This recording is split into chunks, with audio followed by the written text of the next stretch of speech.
E eu gostaria de abrir a palavra de Deus para falar sobre a igreja local e missões.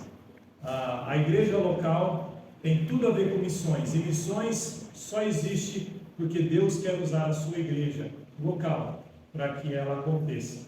E eu gostaria de pedir que você abra em Atos capítulo 1, verso 8, que é o texto que lemos hoje. Nós vamos novamente ler Atos capítulo 1, versículo 8.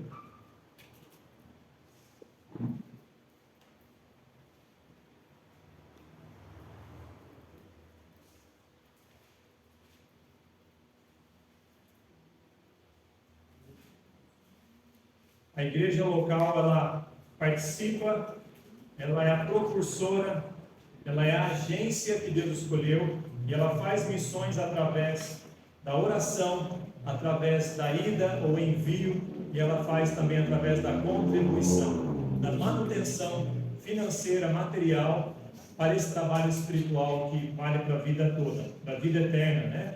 De gerações. Então, Atos 1:8, se os irmãos quiserem acompanhar também, está projetado, mas está na palavra de Deus. Atos 1:8 diz assim: mas recebereis o poder do Espírito Santo, que há de vir sobre vós, e ser-me-eis testemunhas, tanto em Jerusalém, como em toda a Judéia e Samaria, e até os confins da terra. Oremos. Obrigado, Senhor, por essa oportunidade maravilhosa que o Senhor aqui nos dá, nesse momento nos presenteia, de livremente no nosso Brasil abrirmos a Bíblia e também abrirmos os nossos inários e cultuarmos ao Senhor. Pedimos, ó Pai, que o Teu Espírito venha livremente no meu coração e no coração de cada um aqui trabalhar. Venha falar, ó Pai, com poder e com ousadia, Pai. Se há algo em nossa vida que deve mudar, que o Senhor venha nos convencer para que o arrependimento venha acontecer, ó Pai. Se há pecados em nossas vidas, que o Senhor nos perdoe e o Senhor nos convença. Que nada saia de mim, mas saia da Tua palavra, Senhor Deus. Amém.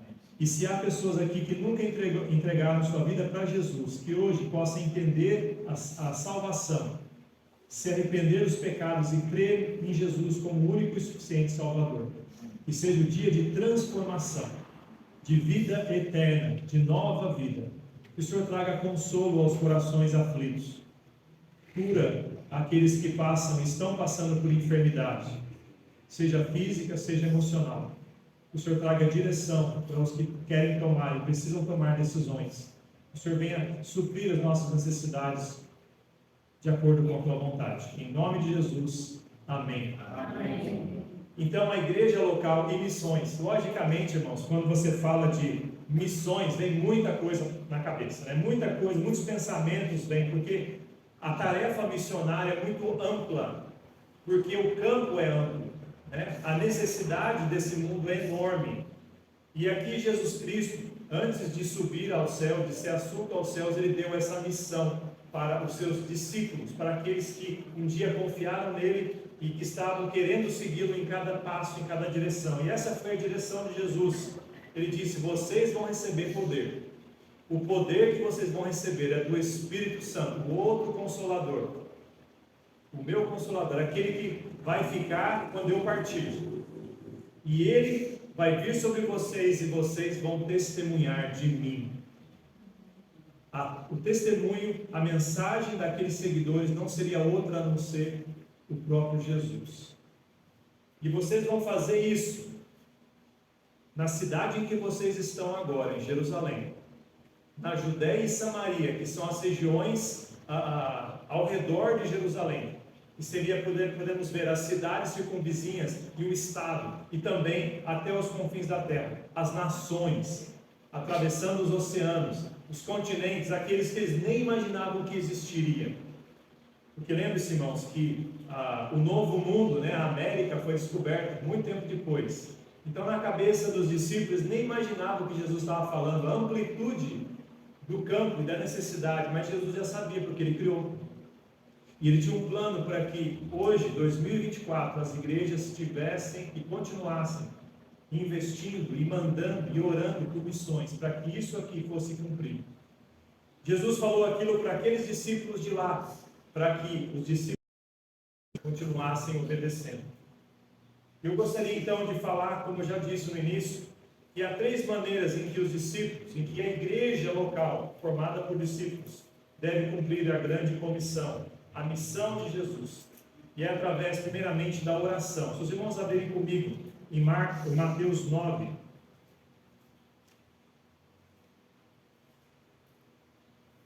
Mateus 9, versículo 37 e 38. Alguém lê em voz alta esses 2 versos, por gentileza. Então disse a seus discípulos: a ceifa é realmente grande, mas poucos obreiros. Rogai, pois, ao Senhor da ceifa, que manda obreiros para a sua colheita. Irmãos, a necessidade é grande, não é? Então muitos pensam que porque a necessidade é grande, o que nós precisamos é de uma estratégia. É você pensar bem, anotar no papel, fazer um plano, né? E você pegar as pessoas mais inteligentes em diversas áreas e montar um plano, uma estratégia, e isso então vai ser cumprido. Jesus Cristo, ele não falou isso. Ele falou que missões começam, não que não se vai ter estratégia, mas missões começam com oração. Essa é a estratégia de missões, irmãos. Então, quando nós percebemos que existem pessoas ao nosso redor que não têm Jesus e precisam de Jesus, vamos começar orando. Ah, mas também precisa de Jesus lá do outro lado da rua, né? Tem o meu vizinho, ora. Ah, mas na outra cidade, tem cidade que não tem nenhuma congregação, não tem igreja, ora, primeiro. Ah, mas tem outro estado, tem outro país, ora. Por quê, irmãos? A seara ou a ceifa é do Senhor, não é minha. Eu não tenho como ditar as normas de algo que não é meu. Como mordomo, como um administrador, eu devo ser fiel ao dono. Você que trabalha numa empresa, você sabe que quando o patrão chega e fala: eu quero que você faça isso. E se você chegar e falar: peraí, não, eu tenho uma outra ideia melhor, viu? Eu vou começar pelo contrário, eu vou começar pela última ideia e eu vou implementar, vou melhorar o que o senhor tem para me dizer. Eu acho que você não vai aguentar ficar nesse emprego por muito tempo. Eu acho que esse patrão não vai querer você lá por muito tempo.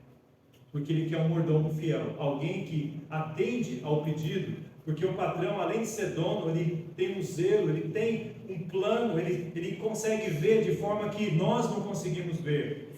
Então, se Jesus Cristo, que sabe de tudo, disse que o Senhor da seara vai ouvir o nosso clamor, então vamos clamar, vamos rogar, porque essa é a estratégia.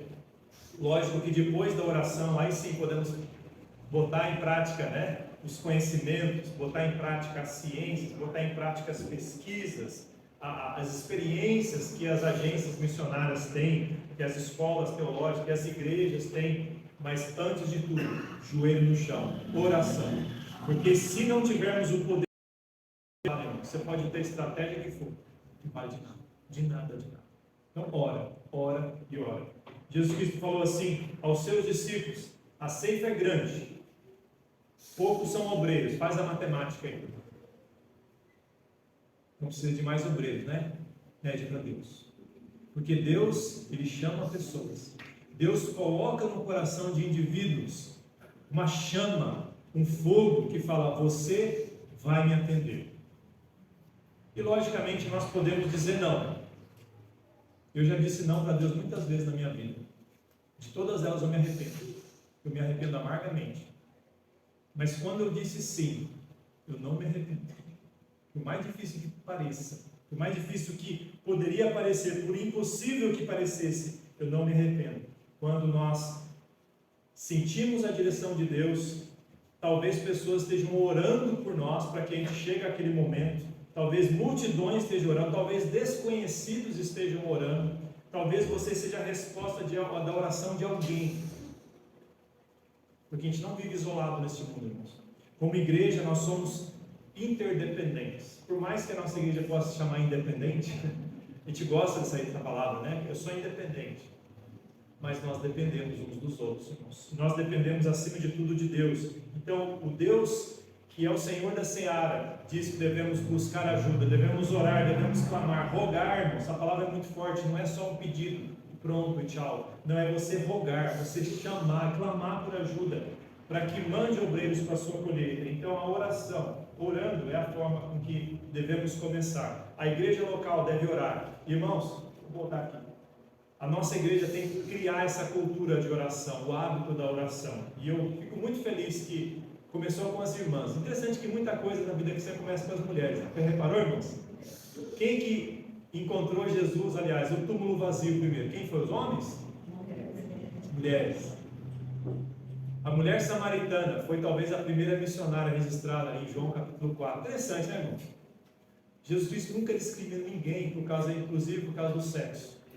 Ele tem um plano, ele tem uma ordem, ele tem uma sequência, e ele ama as pessoas, e ele usa as pessoas que se entregam de coração para ele. E aqui na nossa igreja, as mulheres de oração em ação começaram uma campanha de oração, orando umas pelas outras, né? Aí os homens, com dor de cotovelo, estou brincando, não dor de cotovelo, por bom exemplo que estamos seguindo, falando, vamos começar também essa campanha. Começamos, terminamos ontem, não é isso? Oramos pelo último nome lá. E que bênção, né, irmãos? Saber que alguém está orando por você. E saber que você deve orar um pelo outro. Isso nos dá um senso de família, um senso de participação que nós precisamos. Num mundo tão individualista, nós precisamos de oração. Precisamos orar, precisamos de oração. Então eu estou feliz com a nossa igreja por causa disso. Vamos continuar nesse senso de oração. Então a outra parte que devemos lembrar é que a igreja participa de missões também indo e enviando. Atos 13, do 1 até o versículo 4. Vamos ter essa leitura também. Atos 13. E eu vou pedir para outra pessoa que leia em voz alta esses versículos que estão aí alistados.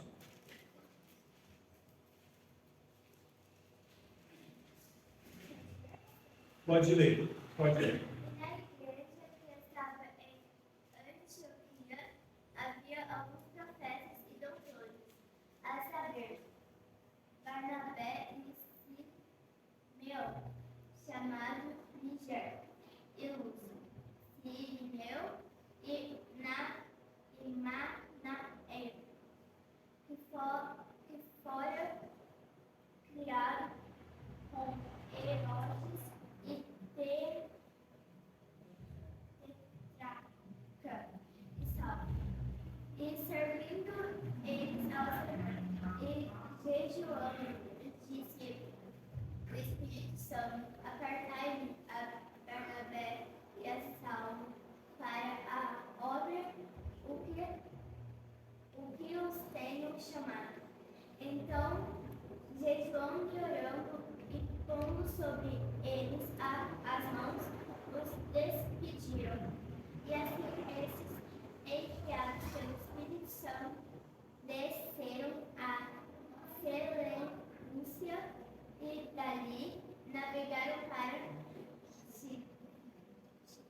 Obrigado. Reforçando o princípio de que a igreja é interdependente, precisamos lembrar, dependemos de Deus, dependemos uns dos outros. Aqui está um exemplo. A igreja que estava em Antioquia não é a igreja de Jerusalém, tá, irmãos? Agora essa igreja é constituída por gentios, em grande parte. Em Jerusalém, em sua maioria, ou a totalidade, era constituída por judeus. Aqui em Antioquia era judeus e gentios. É muito mais parecida com a nossa realidade aqui, tá, irmãos? Aqui nós não temos judeus, temos? Talvez temos, né? O brasileiro tem muita ascendência judaica, mas provavelmente se for perguntar aqui, é gentios, né?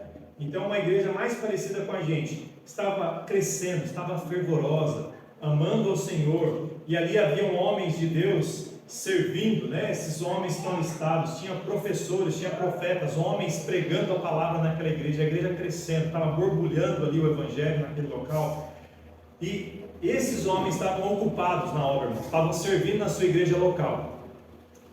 E aqui nós aprendemos algumas coisas. Primeiramente, Deus ele vai chamar quem já está ocupado, tá? Deus ele quer usar pessoas fiéis. Quem já está sendo fiel no pouco, ele vai colocar sobre muito, tá? Então Deus chamou aqui homens que já estavam servindo. Olha o versículo 2: e servindo eles ao Senhor e jejuando, disse o Espírito Santo: apartai-me a Barnabé e Saulo. Eles já estavam naquele primeiro grupo. Barnabé é o primeiro e Saulo era o último da lista, né? Então eles todos já estavam servindo a Deus, estavam ocupados, né? Sabe aquela ideia de: Senhor, eu não tenho mais tempo, tem tanta necessidade, eu não consigo mais, né? Deus chamou esses E esses que serviram, Deus, através do Espírito Santo, falou: apartar-me, o primeiro e último, Barnabé e Saulo. Separa esses dois aí, eu quero eles, eu quero eles. Aí a igreja fez o que, irmãos? Jejuou, orou e pôs as mãos sobre eles, que é um sinal de bênção, um sinal de dependência, de intercessão, compromisso de oração. E despediram aqueles irmãos. Não é gostoso despedir, né, irmãos? Lembra quando a irmã Berenice veio aqui? Aliás, a gente sabia que ela ia voltar logo, né? Então, despedir assim é fácil, né? Agora, imagina despedir do pastor Eliúde, da Sandra, a igreja enviadora deles, falou: Deus abençoe até não sei quando.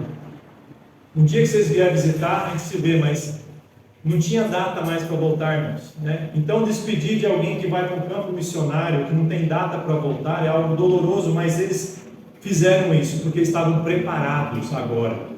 Eles poderiam dizer tchau para dois queridos irmãos, porque aqueles irmãos iam trazer frutos na obra de Deus. Almas perdidas iam vir e iam agregar na igreja local e nas igrejas locais.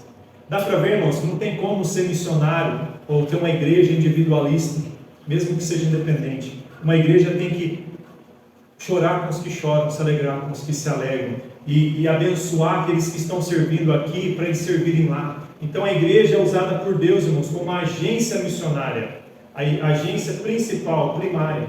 E assim esses irmãos, Paulo e Barnabé e Saulo, né, foram enviados pelo Espírito Santo. Então a igreja é a agência, o Espírito envia, o Espírito chama e envia. E aí o que aconteceu? Eles obedeceram, eles desceram a Seleucia e dali navegaram para Chipre. Então eles foram, irmãos, eles obedeceram. Lembra da ordem que Jesus deu em Atos capítulo 1, versículo 8? Vou voltar lá. Sereis minhas testemunhas em Jerusalém, como em toda Judéia e Samaria e até os confins da terra. Agora eles iam obedecer a última parte. Saulo e Barnabé foram chamados para serem missionários continentais ou missionários internacionais. Eles iam atravessar o mundo conhecido deles. E eles iam sair dali e fazer as viagens missionárias. Atos capítulo 3 em diante vai falar disso. Então, para que missionários vão, é preciso uma igreja que ora, é preciso uma igreja que envia, uma igreja que fala: dentre nós vamos mandar alguém daqui, nós vamos despedir deles. Então, irmãos, não existe missionário independente, alguém que fala: eu vou de vez em quando na igreja e eu acho que Deus está me chamando para ir em outro lugar, eu sinto que não é aqui meu lugar. Fala: de acordo com a Bíblia, você tem que ser firme e fiel nessa igreja. E se Deus te chamou, Ele vai mostrar isso para a igreja também, porque a igreja é dele, o chamado e a obra dele. Então tem que ser do jeito de Deus, irmãos, não do meu jeito, não do nosso jeito, amém, irmãos? Eu tenho ter zelo pelas coisas de Deus, todos nós devemos ter zelo pelas coisas de Deus, então devemos ser sensíveis à voz de Deus e o jeito de Deus, e é assim que Deus age, irmãos. Deus usa a igreja para abençoar, para orar, para sustentar, a gente vai falar disso depois, para enviar esses irmãos, para ter a bênção da igreja. Irmãos, é tão importante para o missionário, muito mais do que receber um dinheiro lá, um Pix, para o sustento deles lá no fim do mês, saber que tem irmãos que mandam uma mensagem para eles: meu irmão, estou orando por você. Orando por você. O meu sogro, quantas e quantas vezes já contou de histórias missionárias em que ele estava passando por um apuro tão grande, irmãos, opressão espiritual mesmo, e ele falava: eu sinto que alguém está orando por mim. Você não pode ir contra uma afirmação dessa, porque pode ser verdade, né? Não é comigo que está acontecendo, é com ele. Porque Deus, irmãos, Ele usa a igreja para pessoas estarem orando, para Deus guardar essa pessoa de um mal, seja de um acidente físico, seja de uma tentação, seja de uma opressão mesmo espiritual. Então, uma igreja que ora, irmãos, está mantendo aquele missionário. E essa igreja de Antioquia manteve Paulo e Barnabé. Quantos apuros eles passaram, irmãos? Quantos problemas, e Deus guardou eles. Porque atrás deles tinha uma retaguarda, tinha uma igreja orando, uma igreja firme, servindo ao Senhor. Uma igreja que segura a corda do outro lado, porque o missionário é aquele que faz aquilo que nós não conseguimos fazer. Quantos daqui teriam a coragem, a saúde de sair da sua casa, do seu conforto, ir para um lugar onde você nunca foi, comer umas comidas esquisitas? Eu creio que lá em São Tomé e Príncipe eles comem até lesma, né? Quem gosta de comer lesma, essas coisas exóticas? Levanta a mão. Quem está afim, põe um salzinho assim, ó, aí fica aquele creminho, né? Tem irmãos que vão começar a passar mal. Mas o que faz uma pessoa... Desculpa, irmãos. Tem irmão que está passando mal. O que faz uma pessoa fazer umas coisas loucas assim? Não é porque ela nasceu para isso, irmãos. É porque Deus preparou essa pessoa. Então eu dou glória a Deus que muitas vezes eu não estou indo para um lugar, numa cultura ou num lugar assim, mas eu devo ir, eu devo obedecer, eu devo pregar para aquelas pessoas, mesmo assim. Então como que eu posso ir em Jerusalém, Judéia e Samaria e confins da terra? Como que eu posso fazer? Como eu posso obedecer? Porque Jesus não falou para obedecer um e quando terminar obedecer outro e quando terminar. Não, é simultaneamente. Vocês vão ser minhas testemunhas em todos esses lugares ao mesmo tempo. Humanamente impossível para um fazer. Totalmente possível para uma igreja fazer. Aqui nós podemos ter pessoas enviadas, enviar cada um para um lado do mundo. Amém? Amém. Quem gostaria de ir? Onde você gostaria de ir? Né? Só que eu sei, Deus não chama todo mundo, lembra? Tinham várias pessoas, a igreja antioquia era grande, tinha um grupo de líderes fiéis ali na igreja, e Deus não chamou todo mundo, Deus chamou 2 daqueles líderes. Mas Deus sempre vai chamar pessoas que já estão com a manga arregaçada, já estão com o coração queimando, que estão prontos para ir onde for, falar, Senhor, envia-me, o que o Senhor quer que eu faça? Minha ferramenta está limpa e afiada. Eu estou pronto, Senhor. E aí Deus mandou, e a igreja foi. E agora a igreja podia alcançar Jerusalém, Judéia, Samaria e confins da terra ao mesmo tempo, através disso, indo ou enviando. Então, irmãos, o pastor Eliúde, por exemplo, está indo para um lugar onde eu não tenho chamado para ir, eu não tenho chamado para ir para São Tomé e Príncipe, né?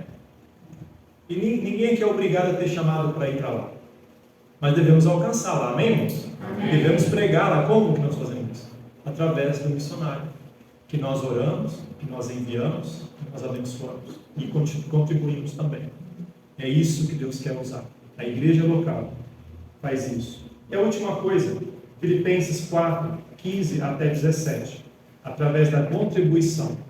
Se você abriu nesse texto e pode fazer essa leitura, leia em voz alta. E bem sabeis também, em Filipenses, que no princípio do Evangelho, toda parte da Macedônia, nenhuma igreja comunicou comigo, com respeito a dar e a receber. Se não fosse somente, porque também uma e outra vez me mandastes o necessário a que essa obra não procure dádivas, mas procure um fruto de cresça para vossa conta. Essa igreja de Filipos, irmãos, é uma igreja muito amada pelo apóstolo Paulo, porque Paulo ele queria ir para a Ásia, Deus fechou as portas. Por 2 vezes Deus falou, não, você não vai para lá, pelo menos agora não. Aí Paulo ficou, eu estou parafraseando, né, irmãos? Ele ficou sem saber onde iria, porque estava esperando a direção específica de Deus, mas enquanto isso ele foi para Troade, e de lá ele recebeu a visão do homem da Macedônia. Vem e ajuda-nos. Macedônia é a Grécia hoje em dia. Foi a primeira região da Europa em que Paulo e Barnabé foram como missionários. Então, Paulo e Silas, nessa segunda viagem missionária. Então, Paulo e Silas, e Timóteo e Lucas foram lá para essa região lá de Filipos, que é uma província romana, uma província italiana, mas era uma região da Grécia.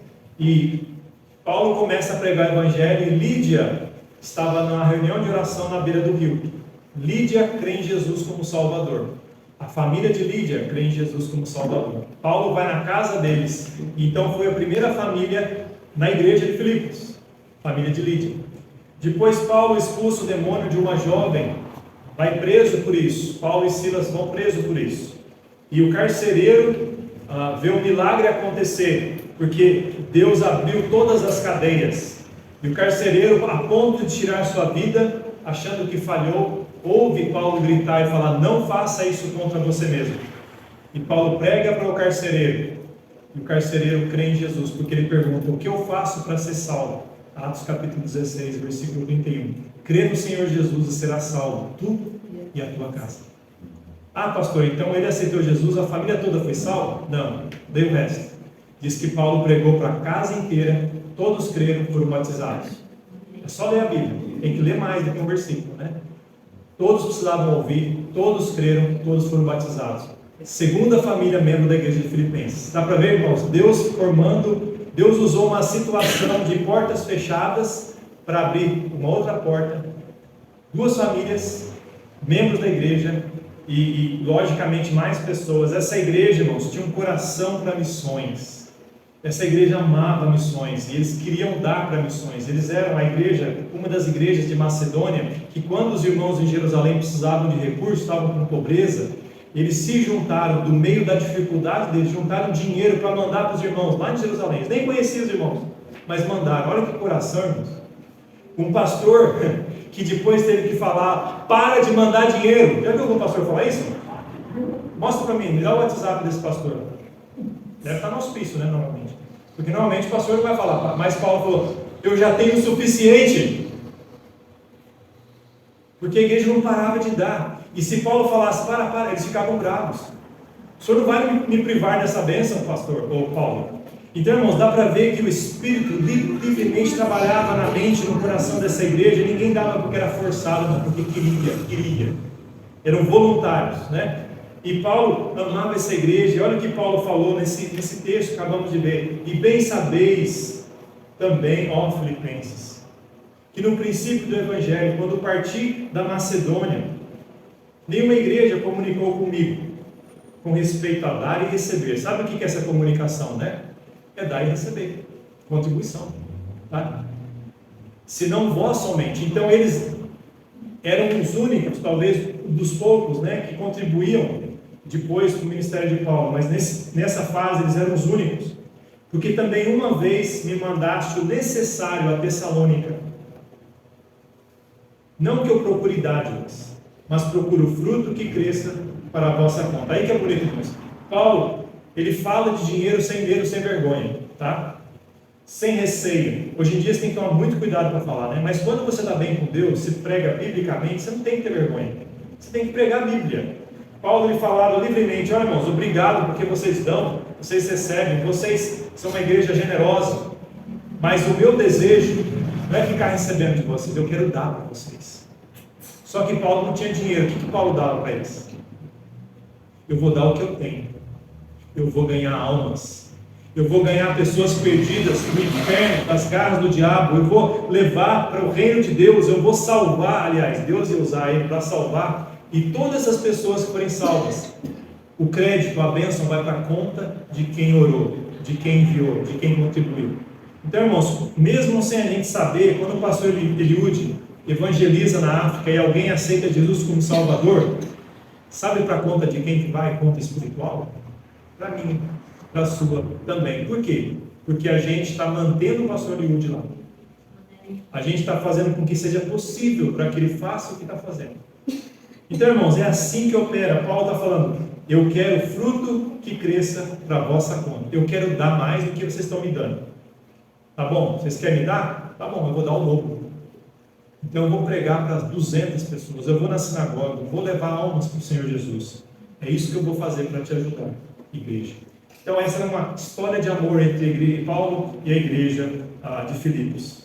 Então a igreja que contribui, a igreja que faz isso porque quer, não porque é forçado.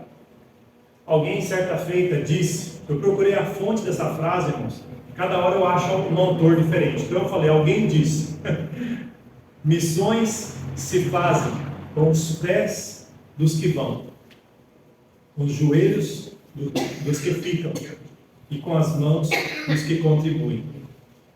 Eu e você, como igreja, devemos ter parte em missões em um desses pontos, ou em mais desses pontos, ou indo, ou orando, com certeza orando, e contribuindo.